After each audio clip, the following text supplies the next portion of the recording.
How to Master the Skill of Storytelling. Written and published by Elevate Book. Introduction. The fire inside the words. They say the most powerful weapon on earth is the human soul on fire.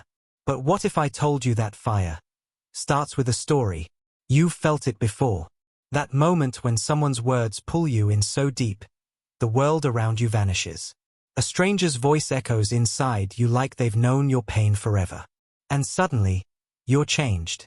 You think differently, feel differently, believe differently. That's not just communication.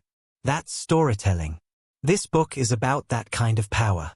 It's not about how to write a screenplay or deliver a speech. It's about how to ignite hearts. How to speak in a way that pierces through distraction and lands straight into someone's truth. Because storytelling, real storytelling, isn't about performance. It's about connection. It's about presence. It's the ancient art of helping someone feel seen, understood, and moved just by the way you share what's real. And here's the truth most people never hear. Storytelling is not a gift. It's a skill. A learnable, moldable, sharpenable skill. And once you learn it, it changes how you speak, how you write, how you lead, how you sell, how you teach, and how you live. But the journey isn't about memorizing formulas or perfecting punchlines. It's about uncovering the stories you've already lived and learning to tell them in a way that opens doors. For yourself, for others, and for the kind of future you want to build.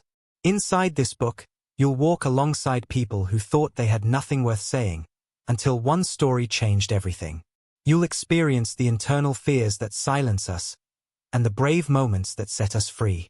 You'll feel what it means to take a moment from your past, maybe something painful, maybe something beautiful, and turn it into something that moves another soul.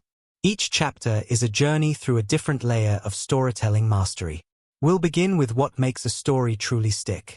Then we'll break down the emotions behind every unforgettable narrative.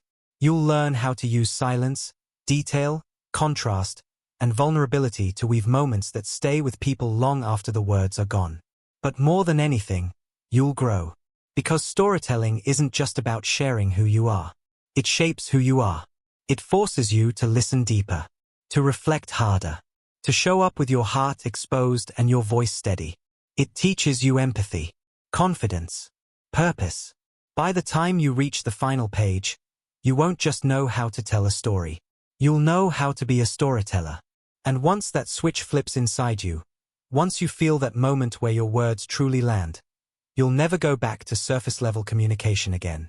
So whether you're a creator, a coach, a leader, a parent, or someone simply trying to be heard, this book is your invitation.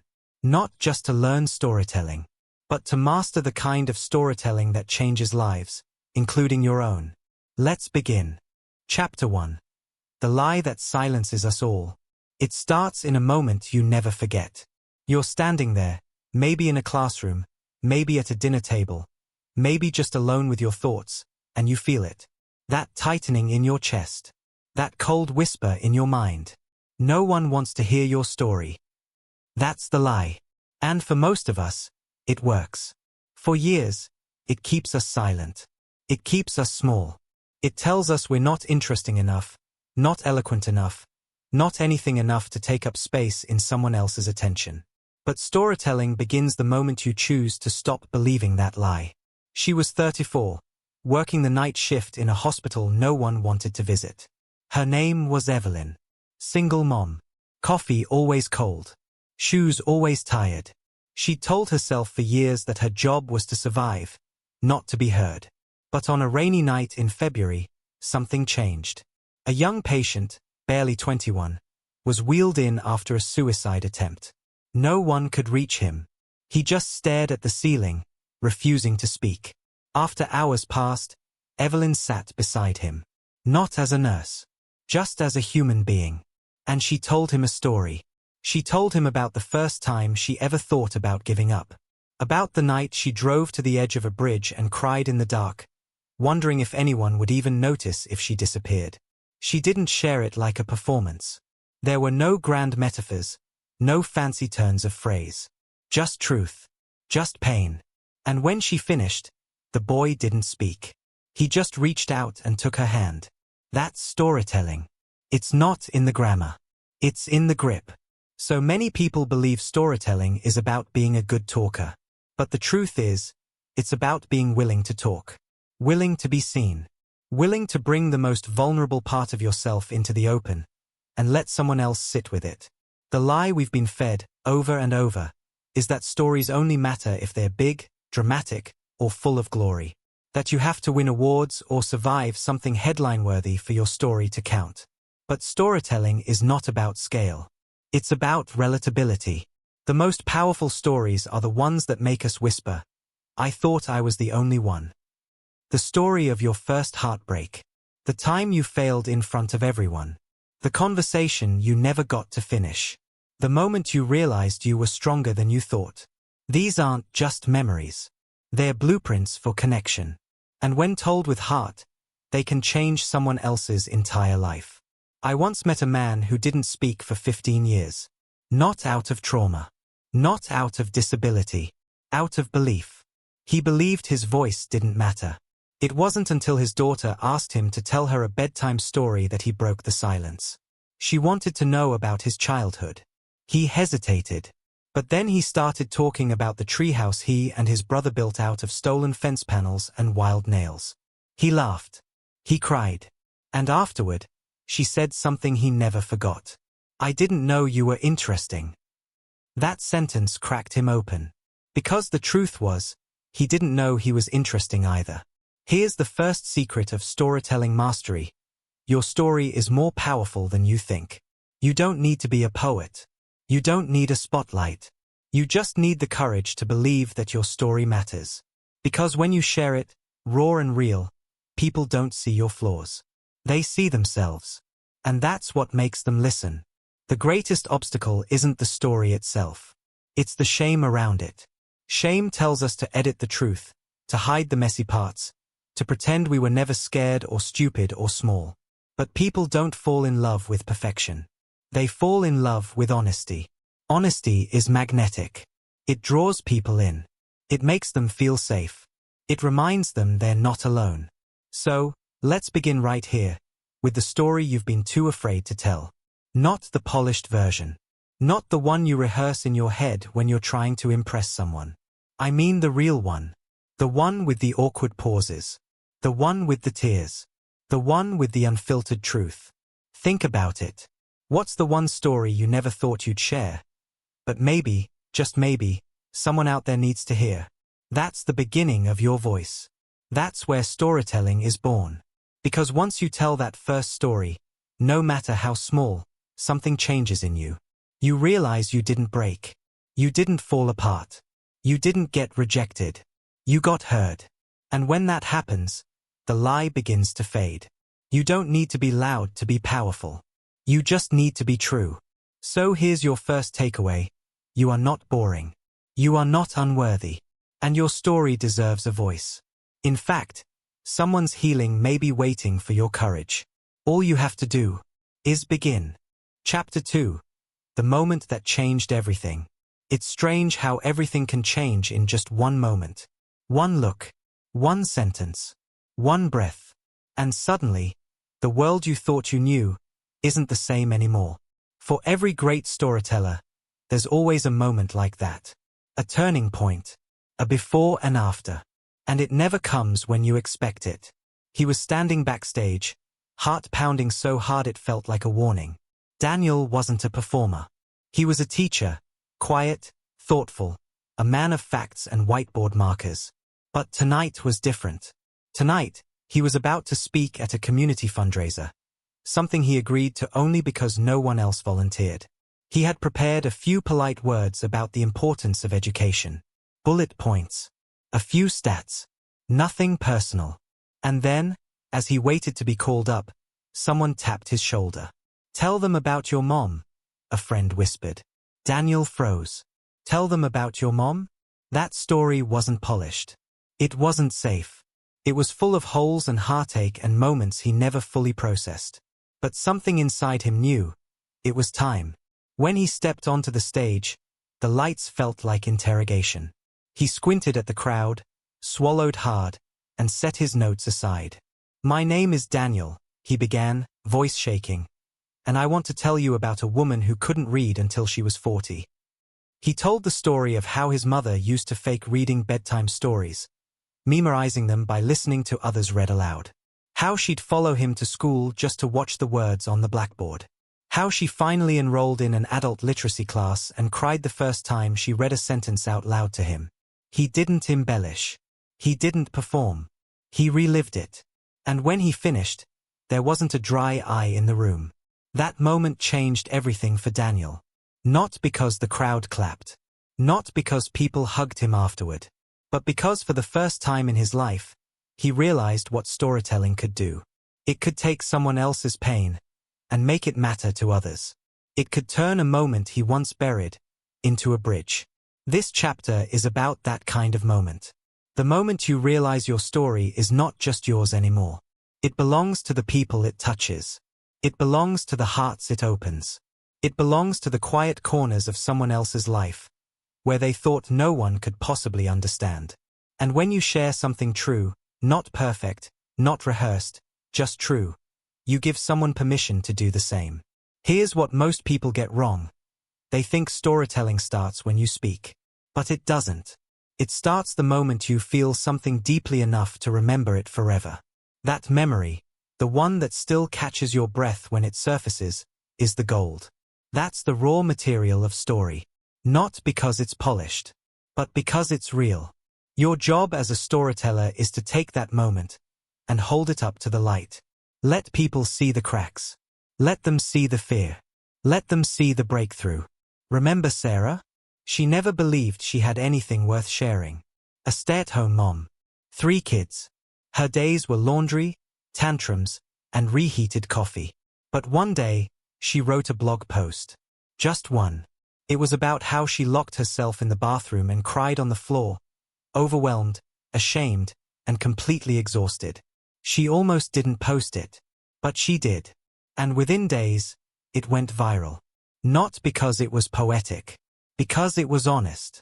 Thousands of women wrote back saying, "Me too." That's what one moment, told with truth, can do. So let me ask you this. What moment changed you? What event still sits in your chest like a stone? What memory do you return to when life shakes you? It might be the time you failed publicly, or the time someone left you and you had to rebuild from scratch. It might be the day you heard "I love you" for the first time, or the day you stopped believing it. Whatever it is, that's where your story begins. Not with a lesson, not with advice, with a moment, a feeling, a truth. People don't remember what you explain. They remember what you reveal. The shaky voice, the pause before the confession, the detail that no one else saw. These are the things that make stories stick. Not because they teach, but because they touch. Storytelling mastery isn't about making up the perfect moment.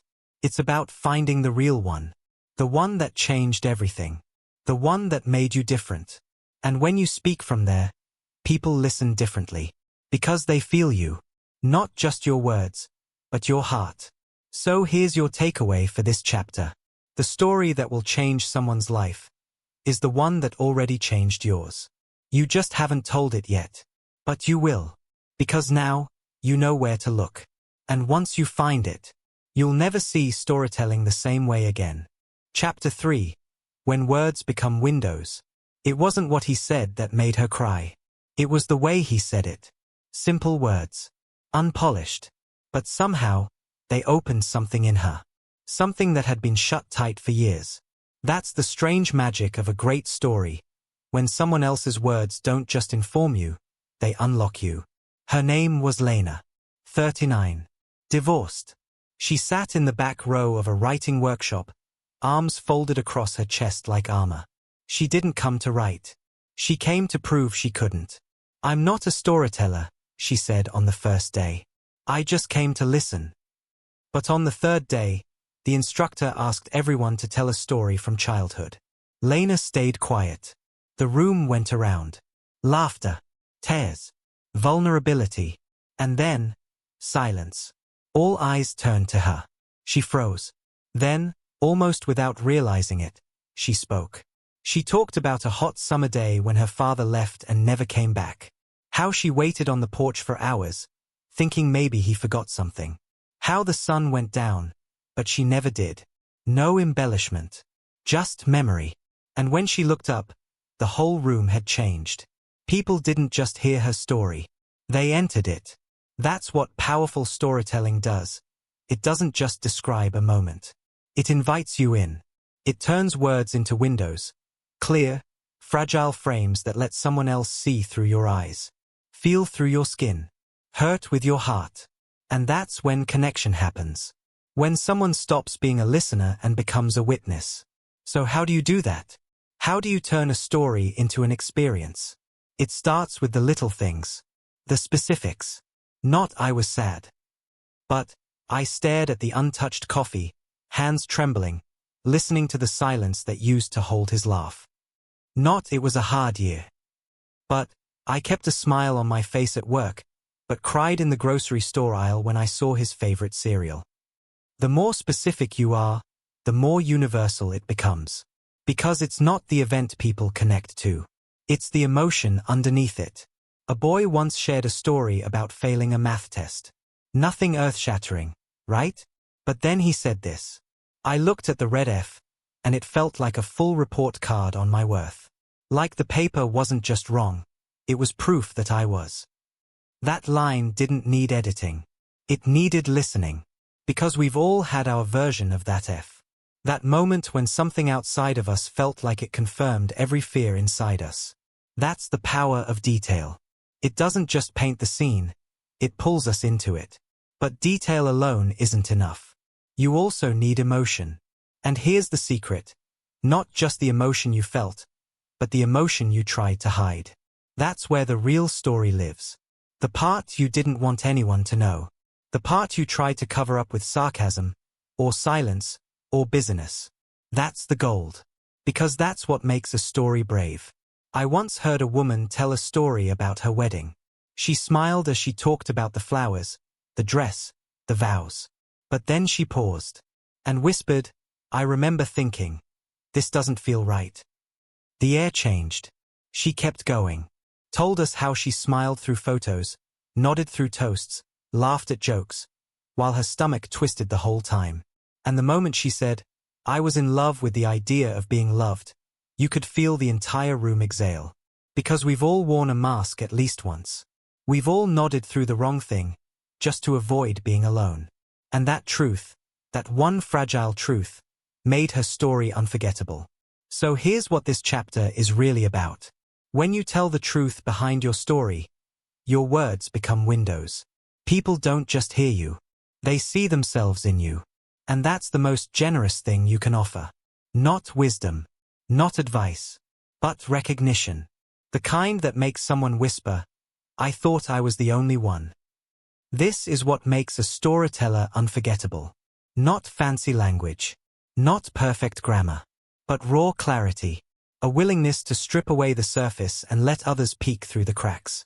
That's what creates goosebumps. That's what makes people lean in, not out.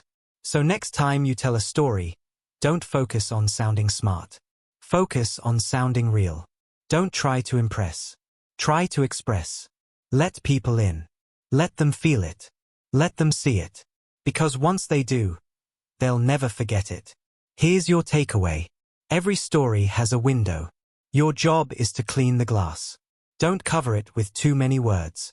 Don't frost it with perfection. Just show them the view. They'll find what they need. Chapter 4. The silence between the words. He stood on stage in complete silence. 10 seconds passed. Then 20. People shifted in their seats, unsure of what was happening. But he didn't panic. He didn't rush.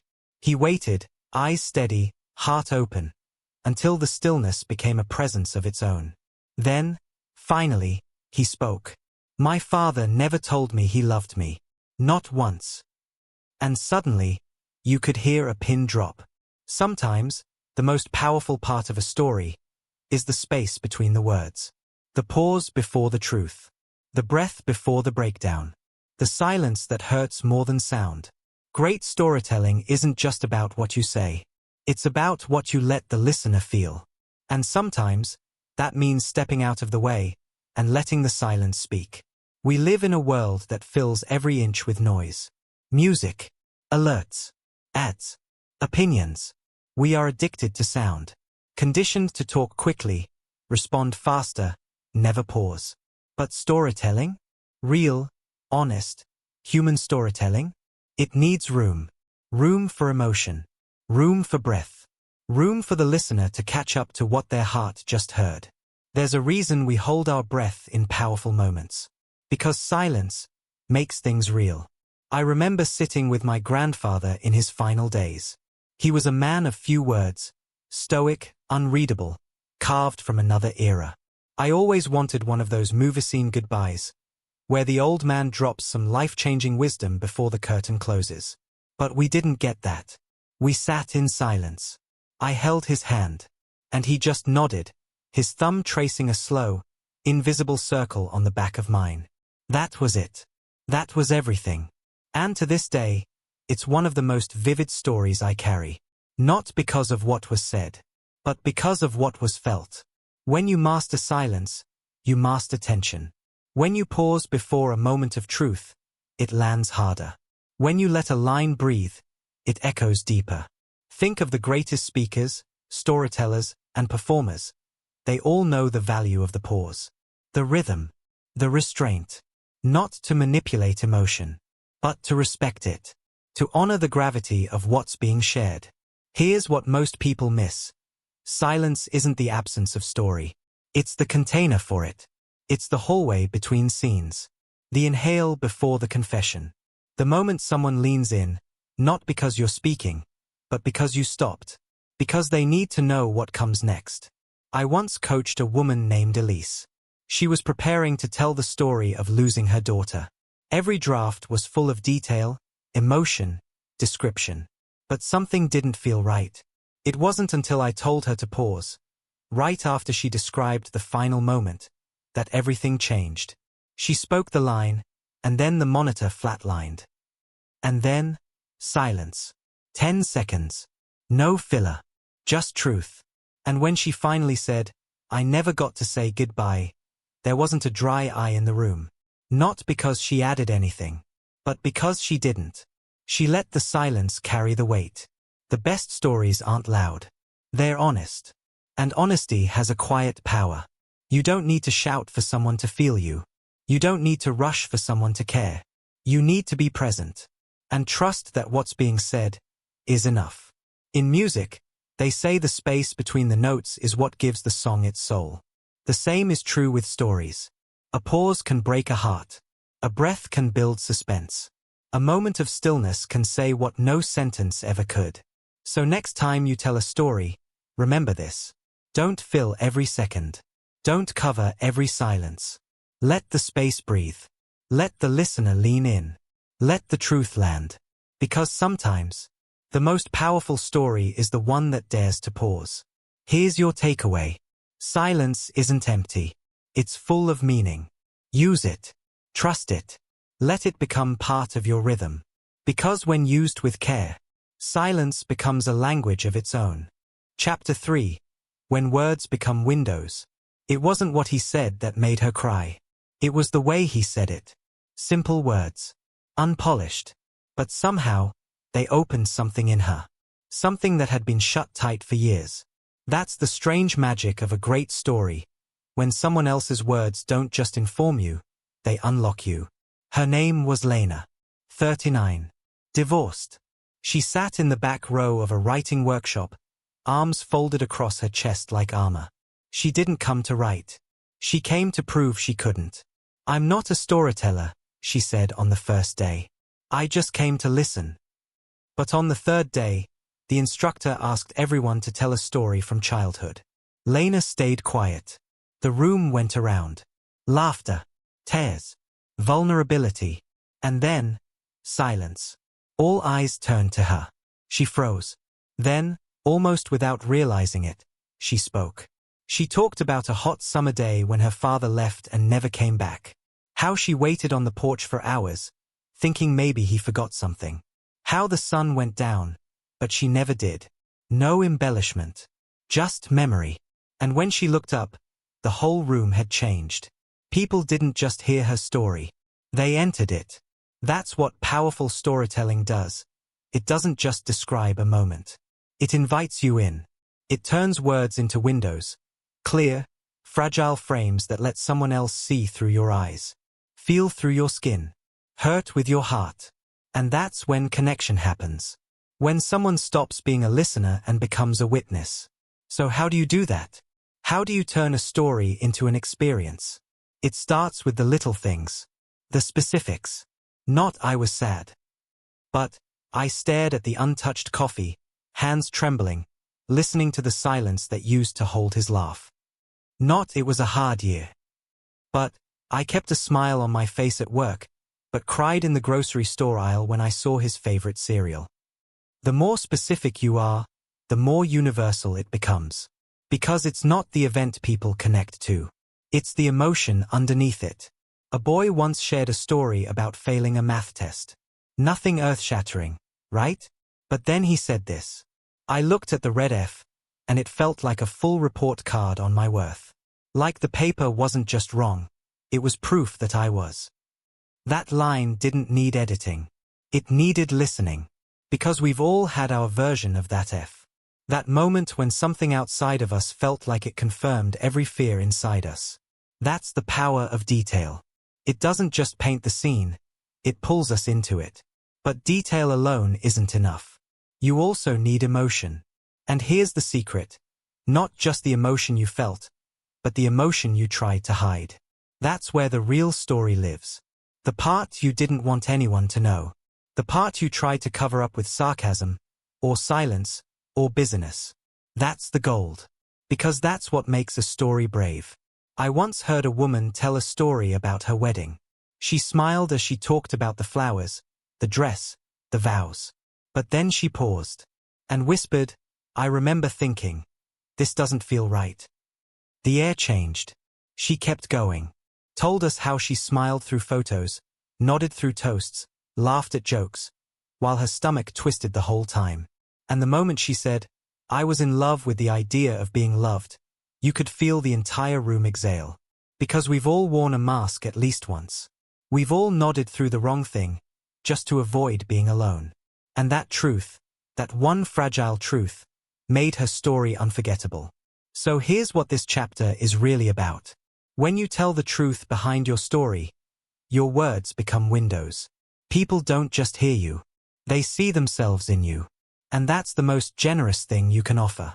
Not wisdom, not advice, but recognition. The kind that makes someone whisper, "I thought I was the only one." This is what makes a storyteller unforgettable.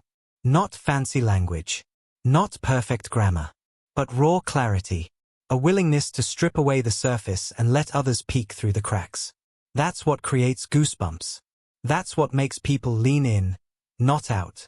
So next time you tell a story, don't focus on sounding smart. Focus on sounding real. Don't try to impress. Try to express. Let people in. Let them feel it. Let them see it. Because once they do, they'll never forget it. Here's your takeaway. Every story has a window. Your job is to clean the glass. Don't cover it with too many words. Don't frost it with perfection. Just show them the view. They'll find what they need. Chapter 6. The Listener's Journey.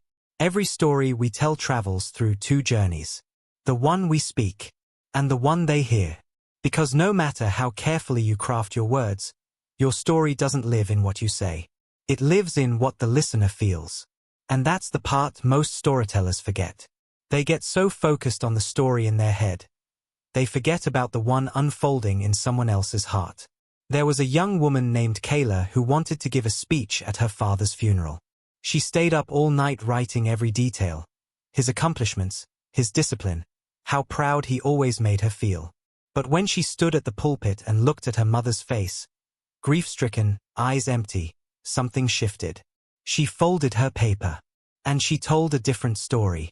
Not about his career. Not about his strength. But about how, every morning, he made her a peanut butter sandwich and cut the crust off just the way she liked. About how he once drove 3 hours just to bring her a jacket at school when she forgot it.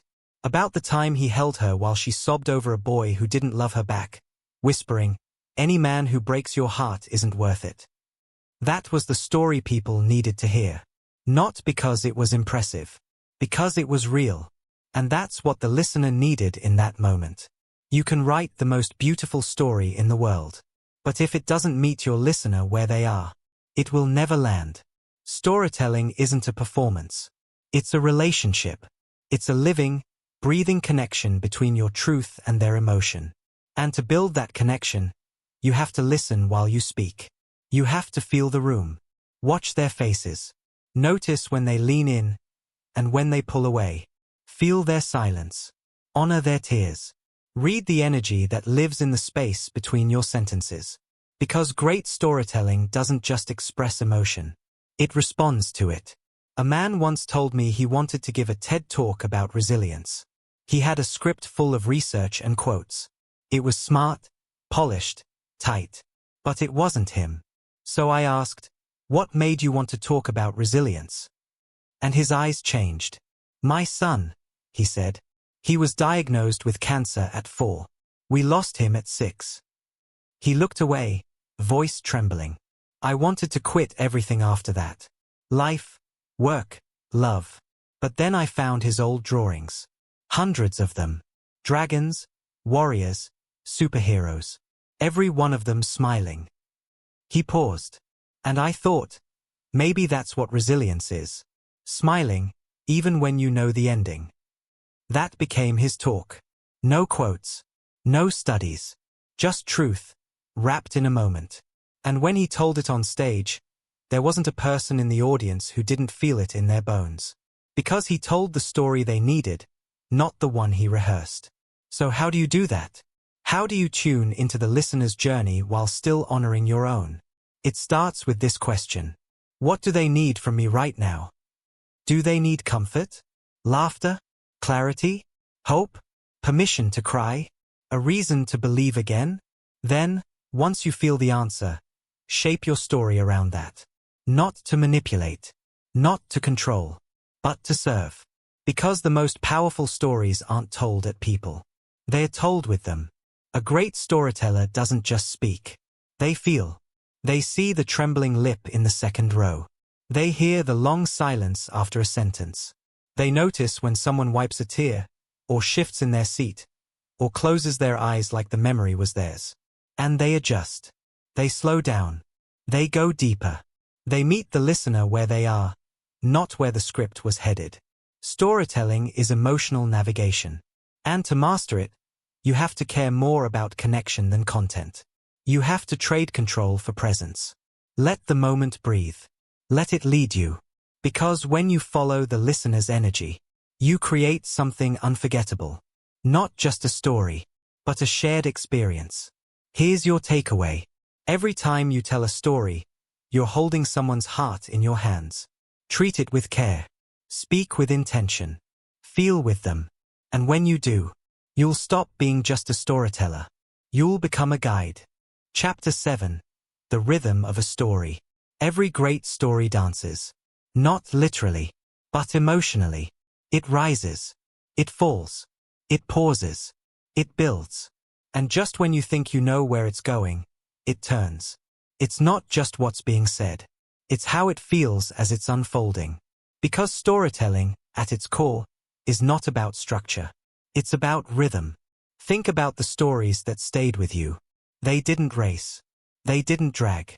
They moved. Like music. Each beat landing where it needed to. Each silence meaning something. Each moment taking you deeper into the heart of the story. A woman once told me a story about a phone call. Nothing dramatic, just her dad calling on her birthday. But she told it like music. First came the build-up. The history. How he never used to call. How their relationship had always been distant, strained, quiet. Then the moment. The ringing phone. Her hesitation before picking it up. Then the words. "Happy birthday, kiddo." That's all he said. That's all she needed. And when she paused, just long enough for the silence to fill with feeling, you felt it. It wasn't the sentence. It was the space around it. The slow pacing. The careful unraveling. The rhythm. That's what made it unforgettable. Most people rush through their stories like they're afraid of being boring. But the best storytellers know, the story lives in the pace. In the shift between quiet and loud. Fast and slow. Tender and tough. Because just like music, stories need contrast to move people. A laugh after a tear. A whisper after a scream. A still moment after the storm. That's how you keep someone listening, not with constant noise, but with emotional choreography. Here's what I've learned. Your voice is an instrument. And when you tell a story, you're playing a song. But the best songs aren't just loud or catchy, they build. They take you on a ride. They make you feel something. So when you tell a story, ask yourself, where does this rise? Where does this rest? Where does this hit like a drum? Where does it float like a violin? Because your pacing is the emotion. I worked with a speaker once, Marcus, who had a habit of speaking in one long breath. No pauses. No changes in tone. Just a steady stream of words.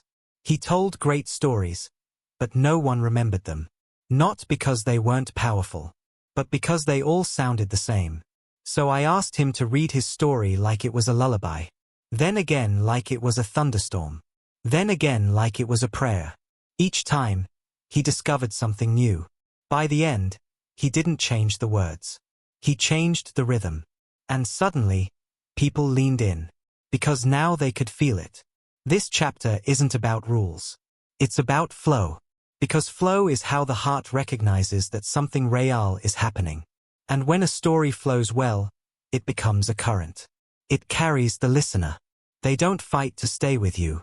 They float with you. One of the most powerful things you can do as a storyteller is slow down when it matters most. Not just for drama, but for depth. Let the listener catch up. Let the emotion settle. Let the truth echo. And then, when the time is right, rise again. Don't fear the quiet moments. They are the heartbeat of your story.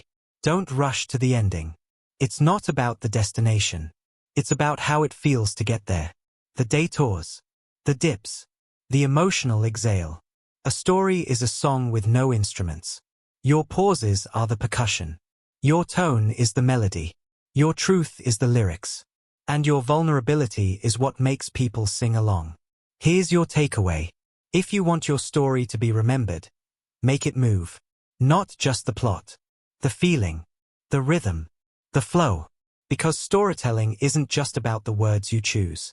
It's about the music you make with them. Chapter 8. The characters we carry. Every story we tell is haunted by someone. A voice we remember. A face we can't forget.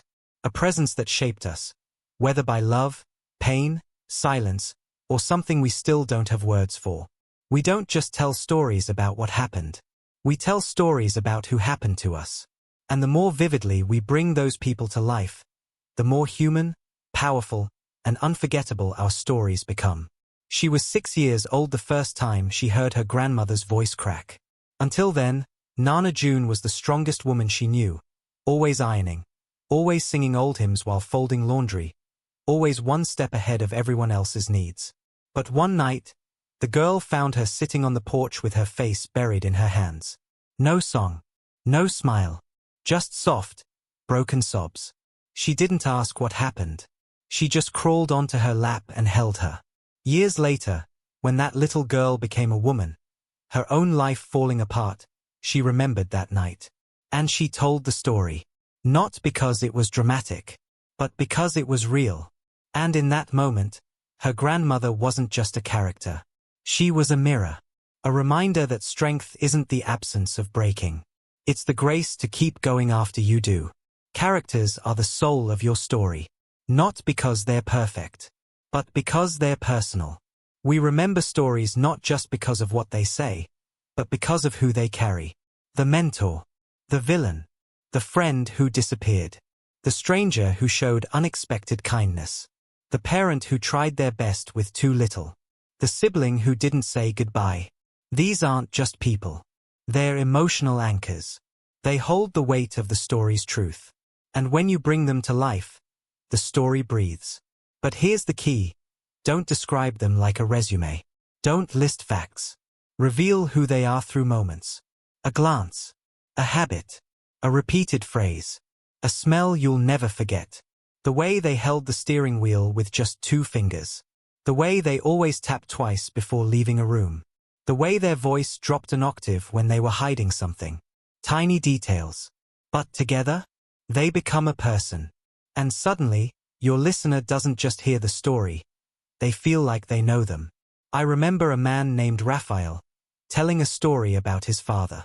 He didn't say, "My dad was cold and distant." Instead, he said, "My dad used to eat dinner in silence, watching the TV with the volume off. He wore his grief like a second skin, and the only time he ever touched me was when he handed me a slice of toast, burnt, the way he liked it. He never asked if I liked it that way too." That line landed like thunder. We saw him. We felt him. And without ever being told, we understood the ache of growing up with a man who showed love without ever saying it. The more human your characters, the more timeless your story. Because in the end, people don't remember perfect heroes or flawless narratives. They remember flawed people doing their best. They remember the mother who worked double shifts and still showed up at every school play. The teacher who believed in them when no one else did. The friend who betrayed them and never apologized. The younger self who didn't know any better. Even that person is a character we carry. Sometimes, the hardest one to write. But maybe the most important of all. Because when you tell a story, you're not just recounting an event. You're honoring a relationship. Even if it was broken. Even if it was brief. Even if they're no longer here to hear it. And sometimes, the most powerful stories are the ones that let the listener meet someone they never knew, and miss them anyway. So here's your invitation. When you tell a story, introduce us to someone. Let us see them. Let us feel the weight they carried. Let us miss them, or fear them, or love them, through your words. Because when you do that, the story becomes bigger than you. It becomes shared. And it leaves a piece of itself behind in every heart that hears it. Here's your takeaway. We are made of the characters we carry. And when you give them a voice, your story becomes more than a memory. It becomes a legacy. Chapter 9. How conflict creates connection. Every unforgettable story begins the same way. Something goes wrong. The plan doesn't work. The heart gets broken. The dream falls apart. And in that chaos, something beautiful is born.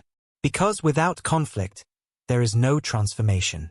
And without transformation, there is no story. She stood in the grocery store holding a birthday cake. 42 candles. Chocolate icing. Her dad's favorite. She had driven 3 hours to surprise him. But when she got there, he wasn't home. He never came home. He had passed away in his sleep the night before. No warning. No goodbye.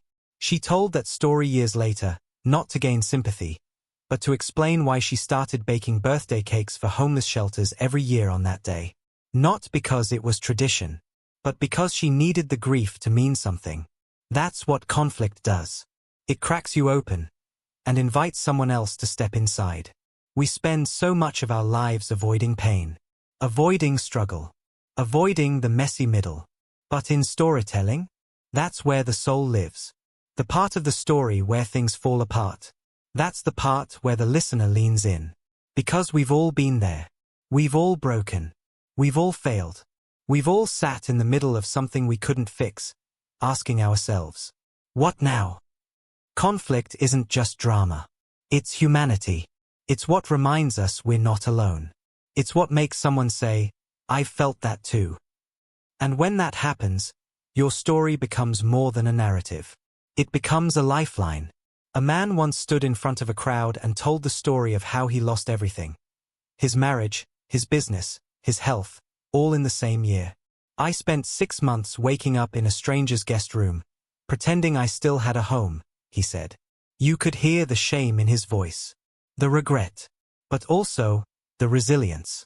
He didn't end the story with triumph. He ended it with honesty. I'm still rebuilding, he said.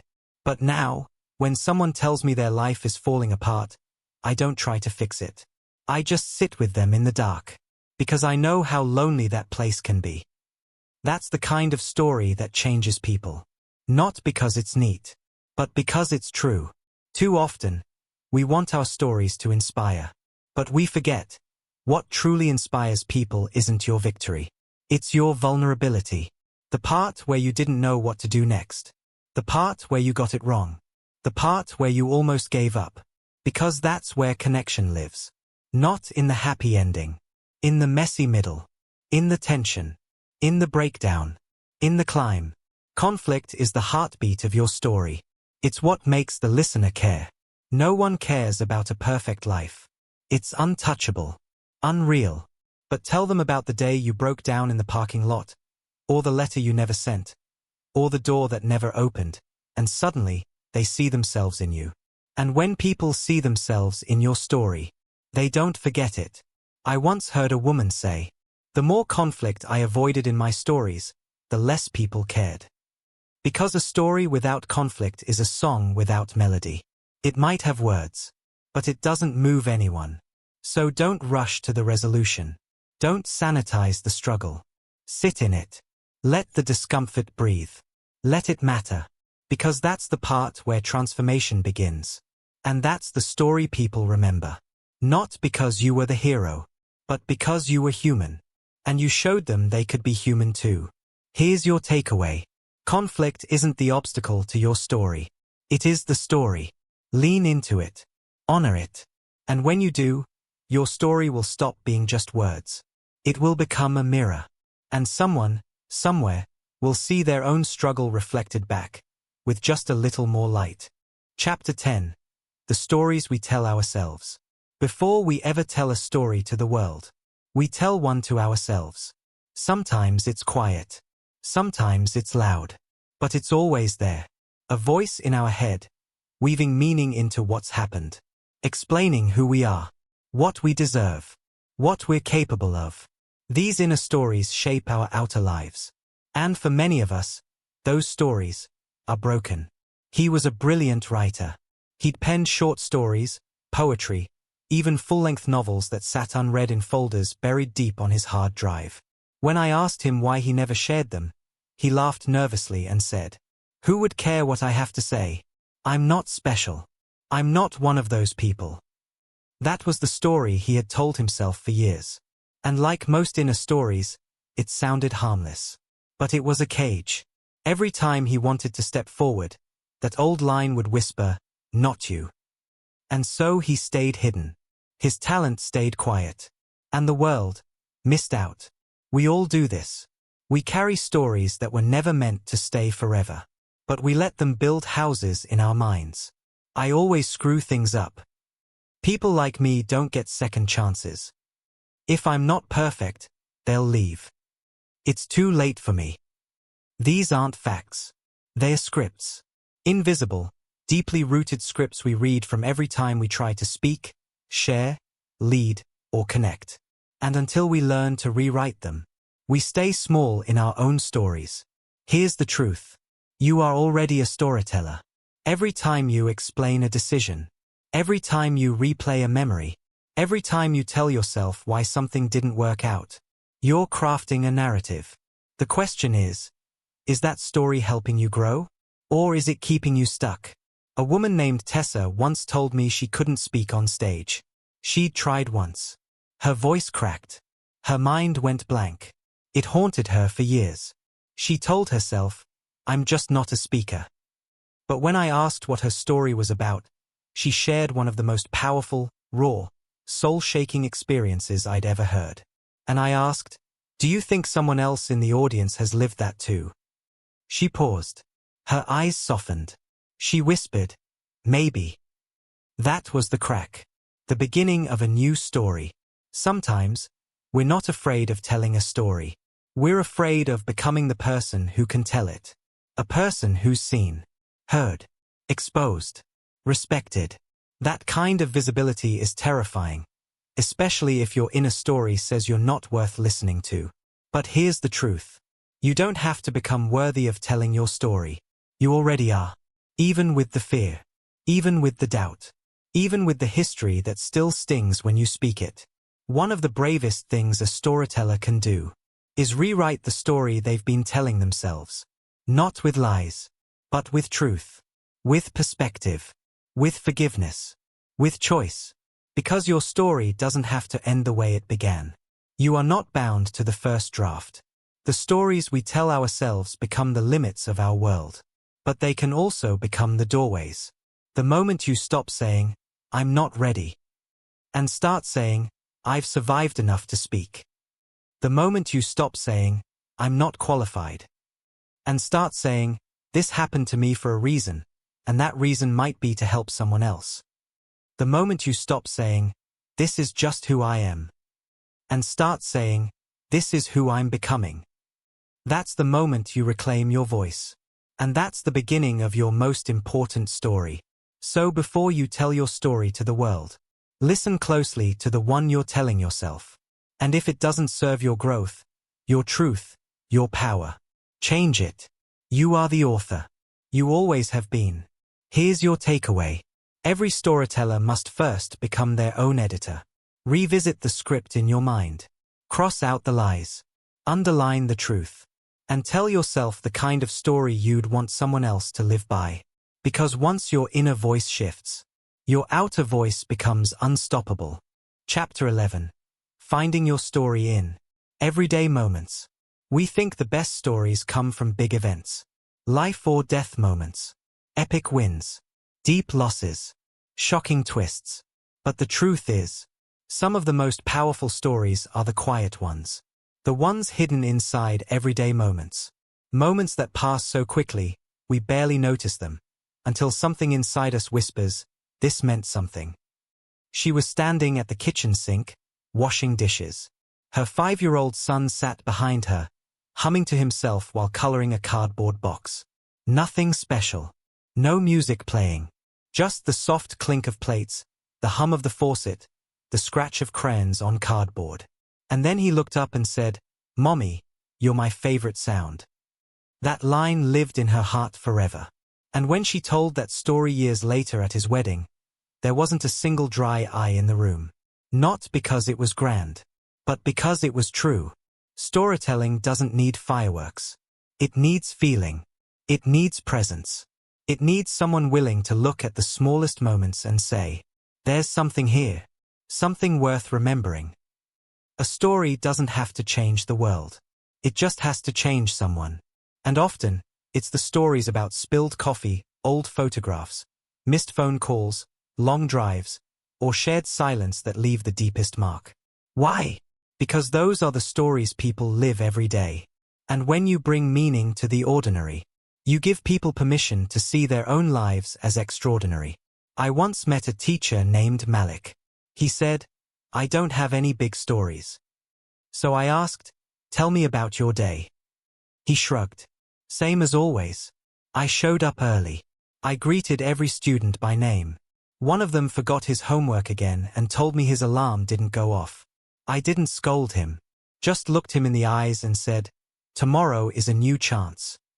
He paused, then said, "I guess that's nothing." I smiled. "No," I told him, "that's everything." Because that moment might have been the first time that student felt grace instead of judgment. And that's a story. We've been tricked into thinking stories have to be dramatic to be meaningful. But it's the mundane that becomes sacred with time. The last time you heard someone's laugh and didn't know it would be the last. The grocery store aisle where your toddler made you burst into tears of laughter. The letter you never mailed. The song that played when your world changed, though the world itself didn't notice. These are the threads of a life. These are the heartbeats of storytelling. Want to master the skill of storytelling? Start paying attention. Slow down. Notice the details. Ask yourself, what did this moment teach me? What did I feel right here that I might have missed? If I could remember just one thing about today, what would it be? That's how stories are born. Not in explosions, but in echoes. I once told a story about my father cutting my sandwich in half. That's it. No tragedy. No triumph. Just a Tuesday afternoon when I was 8. I was crying over something I can't even remember now. And without a word, he cut my sandwich in half, slid one piece over to me, and whispered, "It'll feel smaller soon." That line stayed with me through heartbreak, loss, failure, because that sandwich wasn't just food. It was hope, wrapped in silence, delivered in love. And it became a story that helped others feel the same. You already have stories worth telling. They're hiding in plain sight. In your quiet wins, your unnoticed gestures, your morning routines, your evening regrets, your small acts of courage when no one else was watching. All you have to do is see them, name them, share them. Here's your takeaway. Don't wait for a lightning strike to tell a story. Let the small moments speak. Because often, it's the ordinary that touches people in the most extraordinary ways. And when you can turn a simple moment into meaning, you've become a true storyteller. Chapter 12.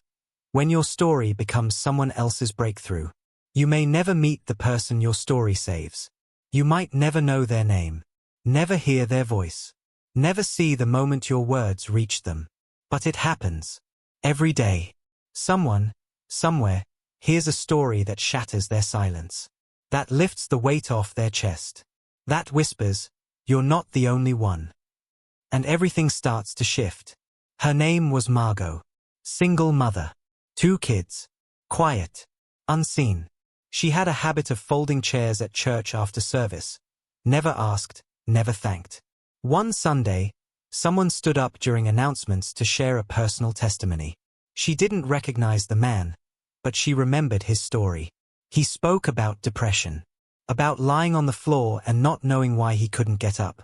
About how ashamed he felt. How hard it was to ask for help. At one point, he said, "I thought I was broken. But I wasn't. I was human." Margot didn't move. She didn't blink. She just stood there, clutching a folding chair to her chest, holding back tears she didn't know she needed to cry. She didn't talk to him that day. Didn't raise her hand or write a letter. But that story planted a seed. And a week later, for the first time in her life, she asked for help. That man never knew what his story did. But it changed everything. Because when one person is brave enough to speak, it gives someone else permission to breathe. You may think your story is too small, too messy, too personal. But to someone else, it's the mirror they've been waiting to see themselves in. The torch in their darkness. The first proof that healing is possible. We don't always get applause. We don't always get validation. But that's not why we tell stories. We tell them because they echo. Because someone we'll never meet might be listening in their car, on their porch, in a hospital waiting room, or alone in their bed. And your voice might be the reason they hold on one more day. That's the power of storytelling. It ripples far beyond what you see. I once told a story at a small event in a library. 10 people, maybe 12. It was about shame. About carrying a wound you thought would make people turn away. I didn't think it mattered much. No standing ovation. No one rushed up to me after. But 2 years later, I got an email. From a woman who had been there that day. She said, "You probably don't remember me. But I remember you. Your story was the first time I realized I wasn't unlovable. That night, I didn't go home. I went to my sister's house. I knocked on the door and told her everything." She ended the message with, "Thank you for being brave. It made me brave too." I sat there and cried. Because I almost didn't tell that story. I almost kept it inside. And if I had, who knows what would have happened. So don't measure your story's impact by the reaction in the room. Measure it by the possibility you release. The doors you unlock in hearts you'll never see. The silent prayers your story becomes an answer to. You are not just telling a story. You are offering a hand through the darkness. You are reaching across miles, years, and silence. And you might never see the result. But it matters. Oh, it matters. Maybe someone is waiting right now. For your voice. For your truth. For your story. Maybe they're stuck in a story that says, "No one will understand." And your words are the first line of the chapter that sets them free. Here's your takeaway. Your story is someone else's breakthrough. Tell it with heart. Tell it with truth. Tell it even if your voice shakes. Because you never know who's listening. And you never know who's healing, because you dared to speak. Chapter 13. The story you leave behind. One day, you'll tell your last story. You won't know it when you do. You'll speak a sentence, a memory, a truth, and it will echo longer than you'll ever live to hear. Because storytelling doesn't end when the words stop. It keeps going in the lives it touches, in the hearts it shapes, in the stories it inspires next. This is the legacy of a storyteller. The story you leave behind. His name was James. He was 87 years old and still told bedtime stories, though now it was to great-grandkids who couldn't sit still. They thought they were just hearing about dragons and lost kingdoms. But what they were really hearing was a man teaching them courage, curiosity, imagination, and love. When he passed away, his family didn't quote his job title, or his degrees, or even the war he survived. They quoted his stories. Remember the owl who never gave up. Remember the little boy who saved the sky. Remember how Grandpa used to say, "You can always begin again." That was his legacy. Not because he tried to be legendary, but because he shared himself, honestly, consistently, lovingly. And his words lived on. We all leave something behind. Some leave money. Some leave buildings. But the ones who touch the deepest corners of the human soul? They leave stories. Because stories are portable. They go places you can't. They outlive distance, time, and even your name. You don't need millions of followers to have impact. You just need one moment when your truth lands in someone's life at the right time. One phrase that someone writes in their journal and whispers to themselves when everything falls apart. One story that becomes their light on a dark day. That's how you live on. That's how your voice becomes immortal. I once sat beside a woman on a plane. We didn't speak for hours. Then, just before landing, she turned and said, "I lost my daughter this year." She told me a story, not polished, not perfect. Just real. About stuffed animals left untouched. About music she can't listen to anymore. About how some days, breathing feels like betrayal. And before we stood to leave, she said, "Thanks for listening." I haven't said her name in months. I think about her often. She may never know that her story helped me comfort another grieving mother years later. But that's the thing about stories. They pass through us and into someone else. Like light through stained glass, colored, refracted, unforgettable. Your story might not end on a stage, or in a book, or even with applause. But it might live on in a whispered bedtime lesson. A tattoo etched on someone's skin. A decision someone made to stay, because your pain gave them permission to hope. That's the story you leave behind. Not just what you say, but how your truth becomes someone else's survival guide. We spend so much time chasing success. But maybe the real measure of a life well lived is how many hearts your story helped open. How many minds it challenged. How many hands it reached for, without you ever knowing. So speak your truth while you're here. Even the messy parts. Even the ones that don't have a bow on them yet. Speak not for perfection. Speak for connection. Because one day, your voice will fade. But your story won't. Here's your takeaway. Legacy isn't built through accomplishments. It's built through meaning. And there is nothing more meaningful than a story told with heart, passed on with love, and remembered with gratitude. So leave your mark not in stone, but in story, and trust that it will carry on. Chapter 14. Becoming the storyteller the world needs. You are a storyteller. Not someday. Not when you're ready. Not when your voice stops shaking or your past makes perfect sense. Right now. Right here. You've lived through things no one else has. You've felt what others can't put into words. You've survived chapters that would break others in half. And that means you carry something sacred. Perspective. Emotion. A truth the world hasn't heard yet, but needs to. You may not feel brave. You may not feel wise. You may think, who am I to share anything at all? But let me remind you of something. The world doesn't need perfect storytellers. It needs honest ones. It needs people who aren't afraid to go first. To say, "This is what happened to me." To ask, "Have you ever felt this too?" To whisper, "You're not alone." That's what changes people. Not perfection. Presence. We are drowning in information, but starving for connection. And storytelling, real, heart-first storytelling, is what brings us back to each other. It melts walls. It bridges divides. It builds empathy. It gives people permission to feel, to question, to hope, to heal. And that means your voice isn't just powerful. It's necessary. So stop waiting for the right time. Start with one moment, one memory, one truth. You don't need to have a platform, or a microphone, or a book deal. You just need to speak from the heart. And keep showing up, again and again.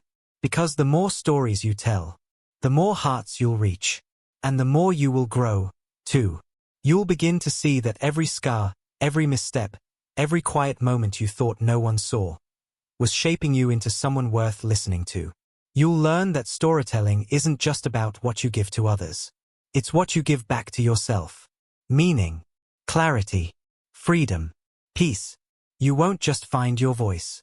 You'll become it. And when you do, you'll notice something beautiful. People will start to tell you their stories. Not because you had the best words, but because your story made them feel safe enough to share their own. That's how it spreads. From one brave voice, to another, and another, until the silence that once isolated us is filled with truth. So what kind of storyteller will you be? One who speaks just to be heard? Or one who speaks to heal? One who performs? Or one who connects? One who hides behind perfection? Or one who stands in their whole truth, unpolished, but powerful? The world has enough noise. What it needs is your authenticity, your tenderness, your depth, and the one story only you can tell. Here's your final takeaway. The world doesn't need another perfect storyteller. It needs you, as you are. Imperfect, wounded, brave, honest, true. So tell your story. Even if your voice shakes, even if you cry halfway through, even if you're not sure how it ends, tell it anyway, because someone is waiting, and your voice might be the one that sets them free.